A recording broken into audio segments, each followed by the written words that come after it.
So starting the test drive in this CT5, we get that same 2-liter turbo 4 that we've gotten used to over the years, paired with this 10-speed automatic, and it really is just a fantastic driving vehicle for this to be a stock powertrain. Nothing crazy. You can get the optional 3-liter twin turbo V6, but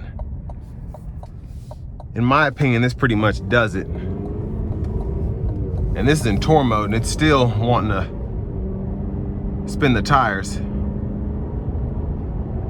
Now with this car literally having 3 miles on, I'm not gonna put my foot to the floor, but I am gonna put it in sport mode and give it a little pull. But again, it won't be anywhere near how I would drive it if it had a few thousand miles on it. But here we go.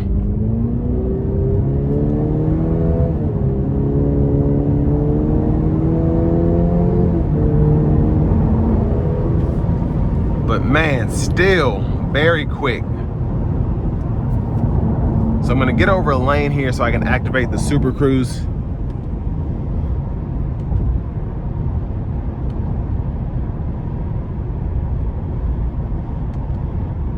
So there it is there. And it might not be wanting to do it. There it is. Just with the glare this morning, a lot of the times it doesn't want to be that great, but it's keeping that safe distance between myself and the vehicle in front of me. And then when you have the automatic lane change on, you can put your blinker on, it'll get over for you. Or you can have it set to automatic and it'll just do it by itself when it thinks it can. But I've said this before, one of the best self-driving or semi-autonomous driving systems out there.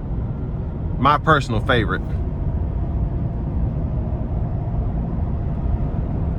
And then probably followed closely by Autopilot by Tesla, and then Ford's Blue Cruise is very good as well.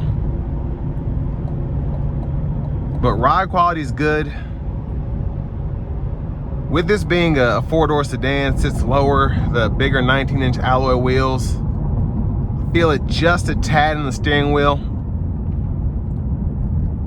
But also, this car has 2 miles on it, it's still kind of getting beat in a little bit, so it'll probably be better as the car gets some miles on it. Now, like I said earlier, for the price point, I do think you get a very, very good overall deal here. You get a very luxurious vehicle. You get your Super Cruise standard on the Premium Luxury. I love these optional wheels, but even the standard wheels, I'd be okay with.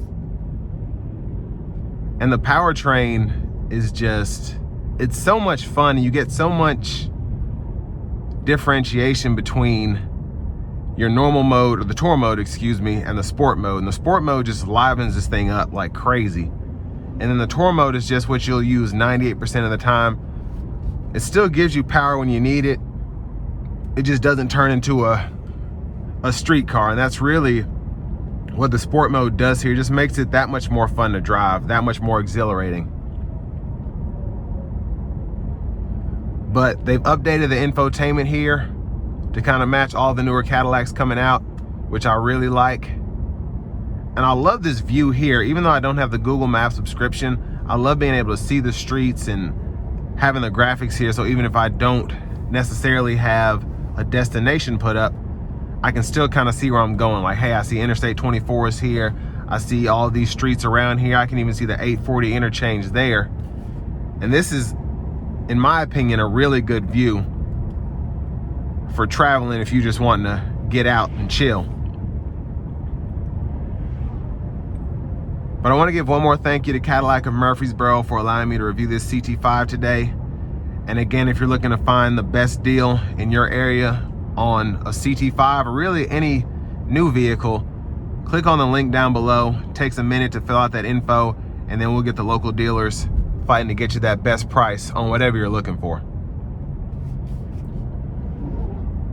But an overall solid vehicle from Cadillac, and that's the reason that the CT5 has been around for as long as it has, because there is a market for these. If you're looking at a comparable Audi, BMW, I think this is really the way to go, because it's one of the few cars, I should say it's really the only American luxury car that's left that you can get your hands on, with Lincoln pretty much going all SUVs. But still a great car, and the facelift just makes it a little more modern. But with all that being said, this will bring me to the end of my review of this 2025 Cadillac CT5 Premium Luxury.